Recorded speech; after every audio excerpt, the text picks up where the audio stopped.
Quem não tem a memória curta deve se recordar que há pouco tempo, um pouco antes da tragédia no Rio Grande do Sul, os vídeos do Pablo Marçal estavam viralizando.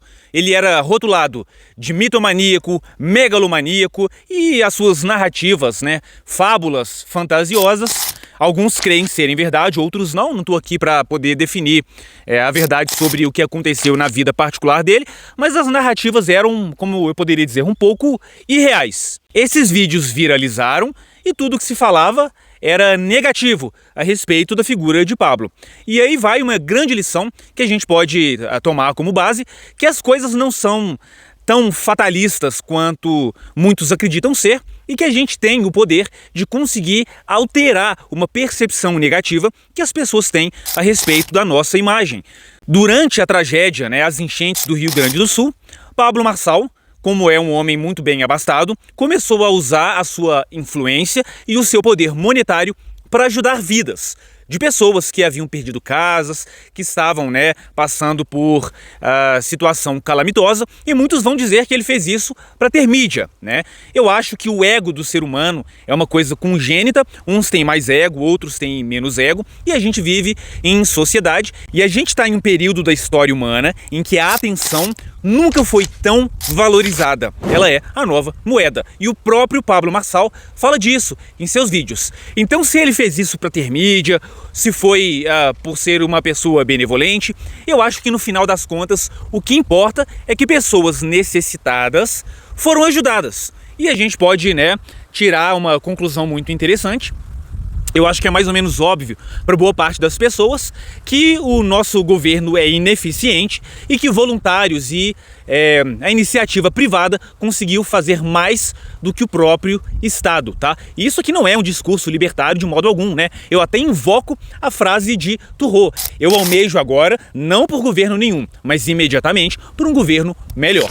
Fica a dica, então, que pode ser usada na sua vida pessoal, inclusive aqueles que estão aqui no canal, por terem sofrido campanhas difamatórias, Os ausentes são esquecidos e as pessoas têm memória curta. E se você tiver um gingado social, você consegue sim alterar uma percepção negativa que as pessoas têm a respeito de você. E o oposto também é verdadeiro, Da admiração para o desprezo é apenas um passo. É a lei da impermanência budista. Nada é permanente, exceto a mudança. Os bons momentos vão embora, e isso é ruim. Mas os maus momentos também passam, e isso é bom. Então a impermanência das coisas é uma lei budista, que eu acho muito interessante, nos dá alento em momentos de desespero, de tristeza, perda de um parente, perda de um emprego. As coisas ruins vão passar, Mas claro, a gente não pode deixar tudo a Deus dará, tudo nas mãos de Deus, porque a iniciativa tem que vir primeiro do indivíduo, E o Pablo Marçal fez isso muito bem. Ele conseguiu alterar a percepção pública a respeito dele usando eventos-chave, catástrofes naturais, sua influência na mídia, sua influência nas redes sociais. E uma coisa que a gente nota, tá, pessoal, nas participações midiáticas do Pablo Marçal, nos cortes virais, que muitas vezes não são determinantes na proposta do candidato, as pessoas estão viciadas em vídeos curtos e isso torna o mundo muito mais superficial, Se a leitura foi abandonada em prol dos vídeos, os vídeos longos estão sendo agora abandonados em prol dos vídeos curtos. E o ser humano vai ficando cada vez mais na superfície das coisas, quando nós deveríamos focar naquilo que é profundo. E reparem bem uma tendência, se a gente analisar as eleições do Bolsonaro, o discurso do Bolsonaro, o discurso do Javier Milei, e o próprio discurso, narrativa e forma de engajar nos debates do Pablo Marçal, a gente nota uma mudança muito expressiva nas táticas de campanha e na maneira de se expressar. Você consegue imaginar, presidentes, líderes de Estado das décadas pregressas. Pode pegar Winston Churchill, Plínio Salgado, pode pegar Stalin, se você for um esquerdista, Eu acho um pouco difícil ter gente de esquerda aqui no canal, mas só para exemplificar. Quando você pega todos esses grandes líderes, sejam aqueles já consagrados ou aqueles que tentaram atingir uma posição de proeminência, você nota uma postura mais séria, um discurso, embora nem todos tenham a capacidade de falar com verve e eloquência, mas um discurso mais formal, mais sério, um vocabulário menos conectado com o povão, né? Só que a impressão que eu tenho é que as pessoas estão tão fartas e tão cansadas da falsidade dos políticos, dessa demagogia, que elas estão priorizando, né, pessoas que falam como ela. Povo, né? Pessoas que falam como o povão comum. E a gente vê isso no Javier Milei, a gente vê isso no Bolsonaro, a gente vê isso no Pablo Marçal, né? É um jeito de debater mais informal, mas ao mesmo tempo astuto, né? O Marçal, eu acho ele muito inteligente, tá? Eu acho que é um cara que, gostem dele ou não, pelo menos na área empresarial, de desenvolvimento pessoal e mentalidade, né? Eu acho que ele é uma pessoa que tem muito a ensinar. Vamos ver se ele vai conseguir se eleger, né? E se tornar prefeito de São Paulo, e se ele vai conseguir realmente fazer tudo que ele está prometendo, né? Então a gente nota isso claramente. As pessoas estão cansadas do discurso bonito, do discurso formal, lapidado, dos vocábulos insólitos, né? Para convencer o povo. Falar é difícil, né? Afinal de contas, a gente está no Brasil, que é um país que não tem, né, em média, o QI muito elevado, então muitas vezes, né, a gente lembra muito do Temer, que foi muito zoado por causa disso, fazia até o uso de mesóclise, né, mas o que o povo quer mesmo mais até do que as propostas, é ver o candidato dar um tapa na cara da mídia, porque tá todo mundo farto, não só da demagogia política, mas do cinismo midiático de tentar distorcer a verdade a todo custo, né? Então eu acho que o Pablo Marçal, ganhe ou não, ele tá tendo um papel relevante para mostrar coisas que deveriam entrar na mente do brasileiro, né? Desmoralizando ainda mais a mídia, mostrando que o sistema censura e censura com força, e mostrando também que o povo agora quer. Eu acho que isso até é um ponto negativo, tá? Pra gente falar aqui dos pontos bons e ruins. O povo gosta mesmo da lacração e do pão e circo, né? E isso tá muito claro. A gente nota que tem uma mudança, essa mudança não é no Brasil, e essa mudança não está ocorrendo agora, tá? A gente pode traçar as origens disso de maneira oficial na Primeira Guerra Mundial, quando a estratégia política se tornou, mais do que apresentar a sua proposta, você atacar e praticar a difamação do inimigo, né? É só a gente analisar. O que você acha que dá mais visualização, mais engajamento e conquista mais eleitores? O cara apresentar uma proposta sólida, bem alicerçada, apresentando números, dados e estatísticas, ou ele meter o carteirão de trabalho lá na cara do Guilherme Boulos? Eu acho que é uma coisa óbvia, né? É uma pergunta retórica, e a partir do momento que isso se torna decisivo no debate, eu acho que é perfeitamente plausível, compreensível e aceitável que o candidato se valha desses estratagemas, né, para poder lograr a sua candidatura, né? Porque a primeira coisa que ele tem que tentar fazer é ser eleito. Depois é que vão começar as dificuldades. E uma coisa que eu notei, tá? Eu não sei se você acha isso bom ou ruim, eu gostaria de ouvir a sua opinião aqui nos comentários. A gente sabe que o Brasil, desde a redemocratização, não tem realmente um candidato expressivo que represente a direita, ou que a gente considera hoje em dia como direita, né? Que os conceitos mudam conforme tempo, né? Geografia, não são conceitos muito sólidos. Como o próprio doutor Enéas Carneiro falava, os conceitos se miscigenaram demais, né? Hoje em dia, com a janela de Overton encurtada, a gente tem até uma dificuldade em definir precisamente o que é direita, o que é esquerda, né? Mas uma coisa que eu considero positiva é que desde que o Bolsonaro se apresentou como uma figura da direita, né, como a gente não tinha uma figura mais enérgica, mais expressiva, mais desbocada, que falava aquilo que o povão queria ouvir, que peitava a mídia, né, afinal de contas a gente sabe que a mídia é podre, e onde a mídia tá, a gente tem que estar do lado oposto. A gente viu se formar uma espécie de idolatria com relação à figura do Bolsonaro, né? O que a gente está vendo agora com o Marçal? Como a família Bolsonaro está apoiando o Nunes, a gente nota que, ainda que muitos ainda se considerem bolsonaristas, tenham o Bolsonaro como opção, caso ele consiga se candidatar novamente, as pessoas que se consideram para o lado direito do espectro político não estão mais seguindo fielmente tudo que o Bolsonaro diz. E eu acho isso bom. Por quê? Porque a gente tem que ser cético, né? A gente não pode idolatrar político nenhum, nem de esquerda e nem de direita. O político deveria, pelo menos em tese, se curvar ao povo, porque somos nós que pagamos o salário dos políticos, né? Mas na prática a gente sabe que não é assim. E o que eu tenho notado, e não me surpreende em nada, o ser humano ele tem uma tendência a buscar ideologias ou figuras de autoridade para se agarrar e ter um senso de propósito, né? E isso diz muito sobre a situação interior emocional das pessoas, né? Elas precisam se apegar a algo exterior para poder dar um sentido na vida delas. Então muitas das pessoas que viam o Bolsonaro como um messias, que ia mudar tudo no Brasil. Muita gente da pílula vermelha acreditava que ele ia acabar com leis feministas, né? A gente sabe que não foi muito bem assim que aconteceu. Então agora transferindo essa forma de... Eu acho que a palavra certa seria uma veneração, né? Pro Pablo Marçal. Eu acompanhando ali nos chats, muitas pessoas falando: você é um enviado de Deus, você vai fazer tudo o que precisa ser feito pro Brasil ir pra frente. Ainda que ele tenha boas e honestas intenções, né? Eu não sei o que é que tá passando dentro da cabeça dele, eu sei o que é que ele divulga nas mídias e o que as mídias tradicionais falam dele, e isso não representa a realidade, né? O que tá passando ali no cerne do ser humano, Pablo Marçal. Mas a gente vê uma transferência de idolatria, né? O ser humano não aprende, ele não aprende mesmo, ele está sempre buscando um líder supremo, alguém para reger suas vidas, né?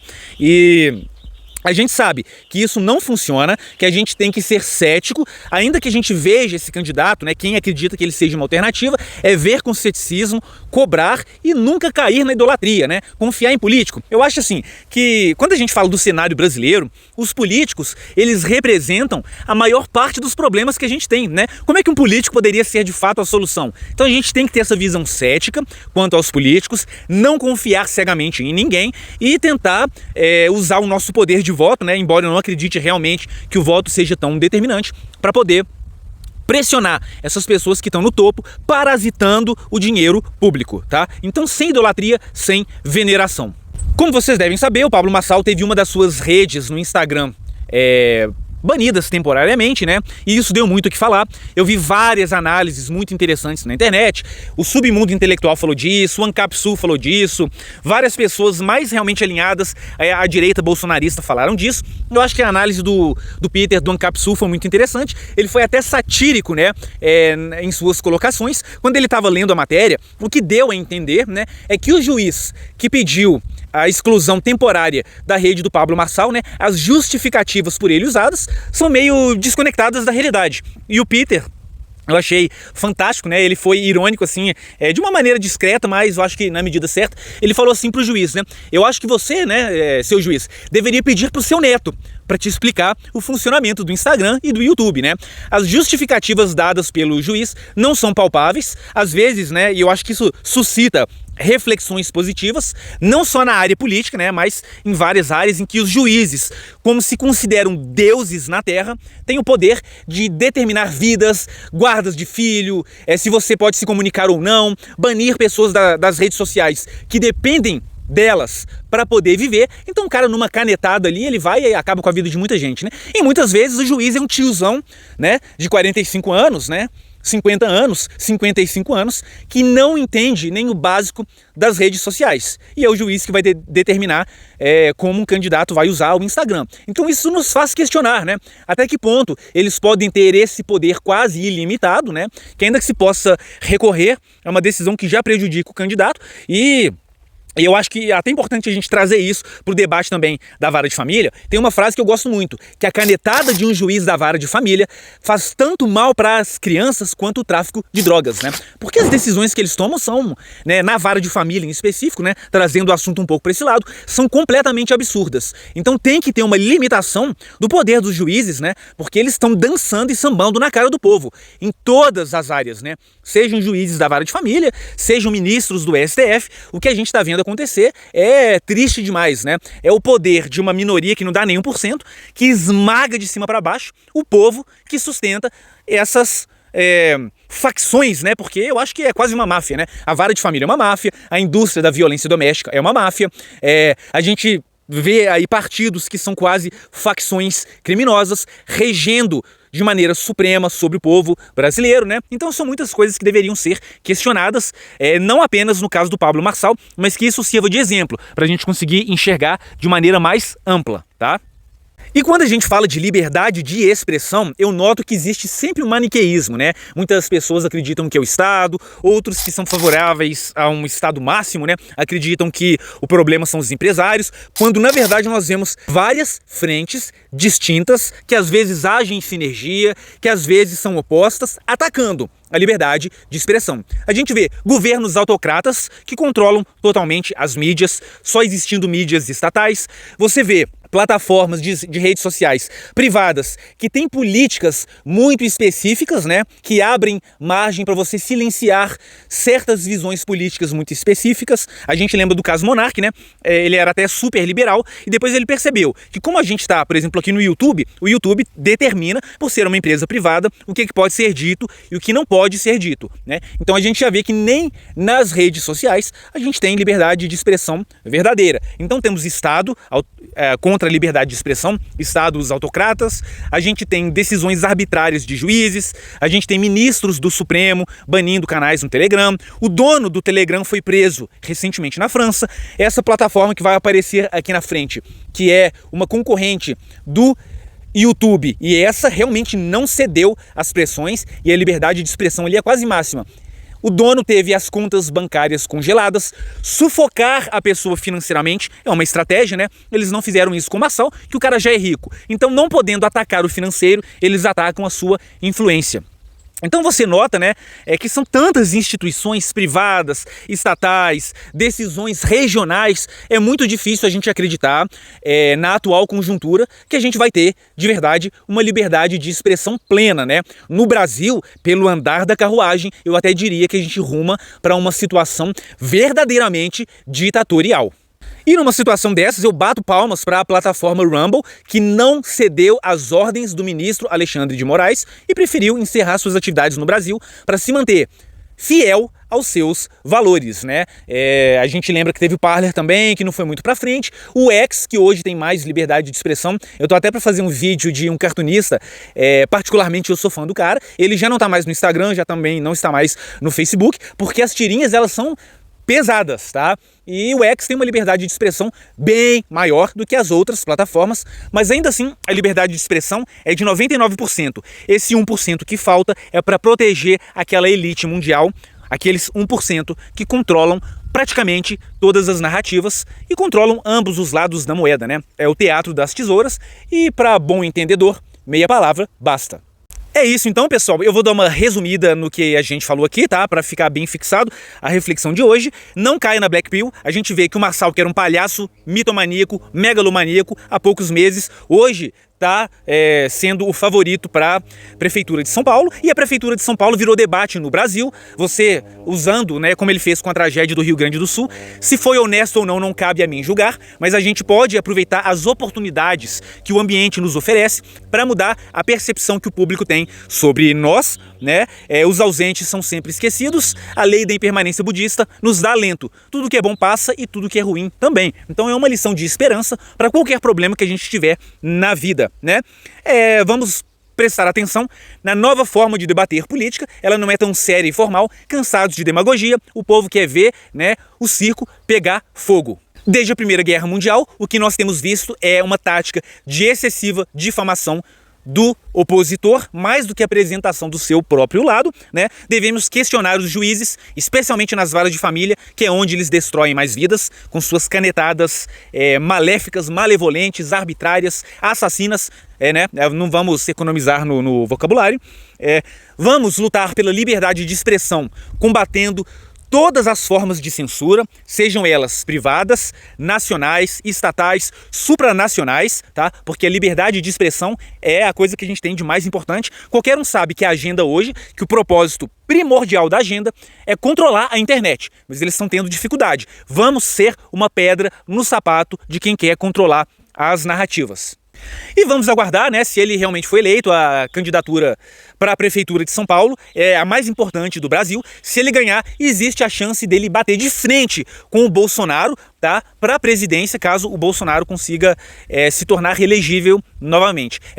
Uma das razões, né, são mais de uma das razões da família Bolsonaro estar apoiando o Nunes, na minha opinião, né, além da questão do partido, da pressão do partido, tem também a questão dele ser um opositor perigoso no futuro, né, para essa cúpula da direita. E agora, para finalizar essa análise que a gente fez, eu quero tocar no ponto mais sensível.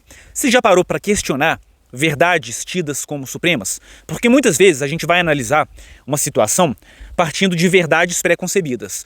A gente tem que partir toda a discussão de um ponto já pré-estabelecido. Mas e se a premissa inicial foi incorreta? Você já parou para pensar que o que a gente chama de democracia hoje era até pouco tempo atrás a midiocracia, né? Até a década de 80, eu diria, a mídia tinha um poder muito, muito relevante na visão das pessoas, isso tem mudado, mas a gente vê que a democracia se tornou uma plutocracia, tá? Uma usurocracia e uma midiocracia. E esse poder da mídia a gente está destruindo. Mas o governo não é o governo do povo, né? Imagina só, o Marçal é eleito. Eu gostava muito de ver o debate do Dr. Enéas, né, sobre isso. O Boris Casoy até perguntava, né, para ele, se você tiver oposição, o que você vai fazer, né? Porque não depende só de você. Quando a gente fala de democracia à la brasileira, a gente está falando de uma democracia fictícia, é muito mais uma plutocracia.